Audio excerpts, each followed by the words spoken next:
Niba ufite telefone tinyuka ibi bintu, ushobora kuba utabizi neza ariko telefone yawe nicyo gishoro cya mbere ushobora kuba ufite kuri iyi si, gusa ushobora kuba utabizi.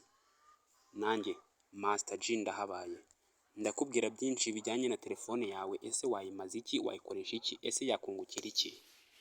Ubu ngubu tuvugana ufite telefone ya smartphone, sinkubajije ngo agaciro igura ni angahe, gusa ayo yaba igura yose ni smartphone. Ndakubwiza ukuri uko uyifite uku nguku igufitiye akamaro, uko wifotora cyangwa se wiriga wifotora cyangwa se ujya kuri Facebook nta kamaro igufitiye, wakora ibintu byakubyara amafaranga nawe ukaba umwe mu banyamahirwe cyangwa se umwe mu bakire.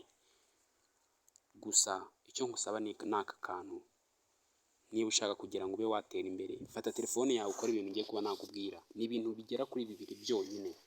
Iyo ufite telefone yawe ufitemo TikTok cyangwa se ufitemo andi ma application, ndagusabye gura mega ukora ibi bintu. Niba ushaka kuba watera imbere ushobora kuba wakora amavideo ukaba watangira nawe guhembwa cyangwa se ukita kuba umwe mu banyamahirwe ba telefone yawe, kuba uyifite ni igishoro gikomeye. Gusa si ibyo gusa, ushobora kuba wajya kuri telefone yawe ukaba wagura megabyte, ukaba wakora imikino y'amahirwe, gusa ntibigoye, ku mafaranga 100 cyangwa se 200 yonyine ukarya amafaranga arenga ibihumbi 10. Ibi wumva si amakabya nkuru ahubwo ni ukuri. Niba ushaka ko nkubwira ukuri cyangwa se wibonera ibya nyabyo, uraza kunyandikira kuri izo nimero ngiye kukwereka kuri screen yawe. Gusa si amakabya nkuru cyangwa se sinkubwiye ngo ubikore ku bw'agahato, bikore ku bw'inyungu wumva byakugirira, niba koko ari ibya nyabyo. Ibi nkubwira si amakabya nkuru cyangwa se si ukwitaka, ahubwo niko kuri. Ndakubwiza ukuri nawe byashoboka kandi byakunda, gusa tinyuka ukore.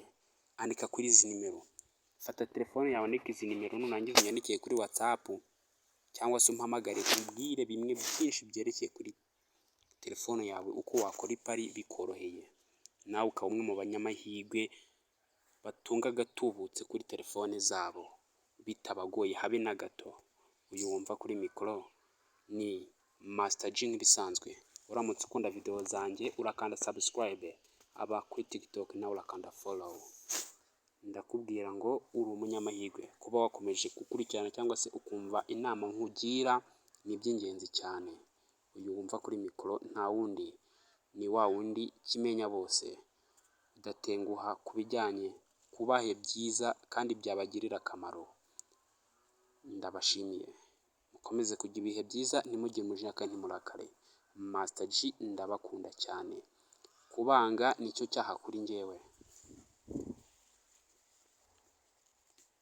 Duhurire muri comment ndetse no muri abo kuri WhatsApp nabo tuze guhurira kuri WhatsApp muri groupe, ubundi twiganirire. Ndabashimiye.